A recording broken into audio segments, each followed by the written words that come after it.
Madam মায়া নাকি শুনছি ব্রাহ্মণ ঘরের মেয়ে। সে নাকি ব্রাহ্মণ কুলে জন্ম নিয়েছে।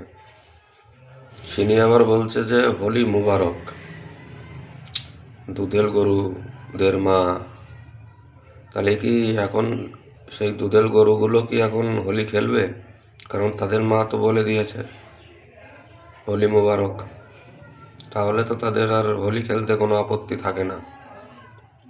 অবশ্য এদের আবার হোলির রং বেচতে আপত্তি নেই, কিন্তু হোলি খেলতে আপত্তি আছে। পুজোর সামগ্রী বেচতে আপত্তি নেই, পুজো করতে আপত্তি আছে। যাই হোক, পরবর্তীকালে তোমরা কি শুনবা জানি না। ভোট আসছে, ভেবেচিন্তে ভোট দাও। পরবর্তীকালে যেন এই কুৎসিত চেহারাটা যাতে না দেখতে হয়, এই হোলি মুবারক যেন না শুনতে হয়, ঠিক আছে?